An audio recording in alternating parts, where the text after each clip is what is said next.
E aí, já ouviu falar da janela 1040?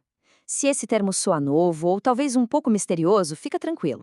Ele é, na verdade, um conceito super importante na missiologia cristã moderna.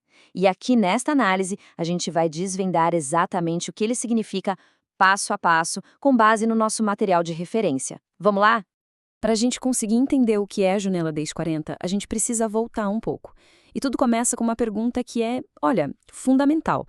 Quando Jesus deu aquela famosa instrução de fazer discípulos de todas as nações, o que ele queria dizer com nações? O material que a gente está analisando nos leva direto para o grego original, a expressão ta ethne, para a gente encontrar a pista. E é aqui que a coisa começa a ficar interessante. Este é o nosso primeiro grande ponto. A chave para entender a lógica toda é que nações, nesse contexto, não quer dizer países, sabe, com fronteiras políticas e tudo mais. É outra coisa.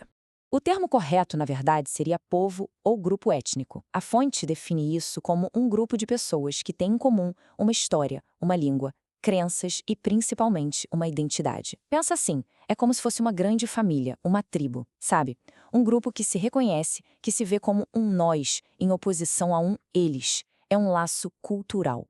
E olha só que exemplo claro para a gente entender essa diferença. Pega o Paquistão. No mapa, politicamente falando, é um país. Um só. Mas, se a gente olhar com essa lente cultural, a fonte aponta que lá dentro existem mais de 400, sim, 400 povos diferentes, com línguas e costumes próprios. Então, um país, mais de 400 povos. Guardar essa distinção é essencial para entender todo o resto. E essa lógica não é só para o Paquistão, não. Ela vale para o mundo todo. A estimativa é que existam mais de 16 mil desses grupos de povos distintos espalhados pelo planeta. É um número, uau, impressionante, né? É muito maior do que os cerca de 200 países que a gente está acostumado a ver nos mapas. Ok, então a gente já entendeu o que são povos. Agora, a fonte adiciona mais uma camada, uma nova classificação, para a gente ter o quadro completo. E aí entra o conceito de povos não alcançados, ou a sigla PNA. A definição que a fonte dá é bem específica, bem matemática até. Um povo é considerado não alcançado quando menos de 2% da população dele é cristã evangélica. Mas, por que 2%? Qual a mágica desse número? A lógica por trás, segundo o material, é que com uma base menor que 2%, a comunidade cristã local simplesmente não teria massa crítica, sabe? Seria pequena demais para conseguir evangelizar o resto do seu próprio povo sem uma ajuda de fora. E esse gráfico aqui mostra o tamanho do desafio. Daqueles mais de 16 mil povos que a gente falou, cerca de 7.100, o que dá 44% do total, se encaixam nessa categoria de não alcançados. É isso mesmo, quase metade de todos os grupos étnicos do mundo. E agora vamos traduzir isso para pessoas, para vidas.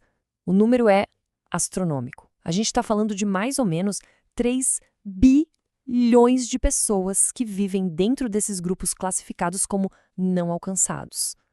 É muita gente. E a fonte vai além, fazendo uma distinção ainda mais, digamos, radical. Os PNAs isolados. Esse termo é usado para descrever grupos onde simplesmente não há nada. Nenhuma igreja, nenhum cristão conhecido e nenhum trabalho missionário focado neles acontecendo agora. É o isolamento total.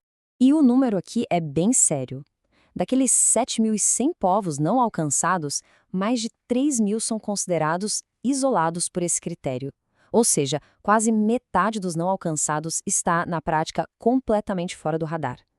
Isso mostra uma parte bem significativa do desafio que a fonte apresenta. Beleza, a gente já definiu o quem. Agora a pergunta óbvia é, onde eles estão? E é aqui que a gente finalmente chega no coração da nossa análise. A resposta, de acordo com o material que estamos vendo, é a janela 10/40. Como o nome já sugere, é um termo geográfico. É aquela faixa do globo que fica entre as latitudes 10 e 40 graus ao norte do Equador. Essa faixa começa lá no norte da África, atravessa todo o Oriente Médio e a Ásia e termina no Sudeste Asiático. E o dado mais impressionante que a fonte traz é que 95% de todos os povos não alcançados do mundo vivem dentro dessa janela. E o que a gente encontra dentro dessa janela? Bom, a fonte identifica os principais blocos culturais e religiosos do mundo. A gente tem ali povos tribais, uma concentração enorme de hindus, ateus, com uma menção bem específica a muitos chineses, o coração do mundo muçulmano e também do mundo budista. Basicamente, é a região onde as maiores religiões não cristãs do mundo estão mais concentradas. Bom, com todo esse cenário montado, a gente chega na parte final da nossa análise que a fonte chama de a tarefa inacabada. Vamos entender qual é a motivação por trás dessa ideia. A grande motivação para essa tarefa vem de uma base teológica bem específica, que é essa citação bíblica. Ela diz que o evangelho do reino será pregado a todos os povos. Olha aí o nosso termo-chave de novo.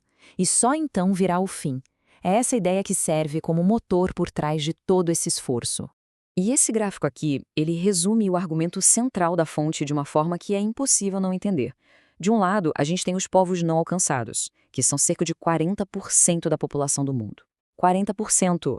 E do outro lado, a gente vê a força missionária transcultural que está trabalhando com eles. Menos de 3%. A fonte aponta exatamente para essa disparidade gigante como a prova da tarefa inacabada. Mas aí a análise traz um dado que, olha, pode ser uma surpresa para muita gente. Esse desafio não está só lá longe, na janela 1040. Estima-se que hoje, por exemplo, mais de 350 desses povos não alcançados já vivem dentro dos Estados Unidos, como imigrantes, refugiados, estudantes. Isso quer dizer que a tarefa, segundo essa visão, também se tornou local. E com isso, a gente chega na reflexão final que o material nos propõe. A missão, como é apresentada pela fonte, a de alcançar todos os povos, continua bem clara. Só que a tarefa, por essa métrica, por essa análise toda, ela permanece inacabada. E a pergunta que fica no ar, para fechar, é: o que acontece agora? O que seria necessário para completar essa tarefa?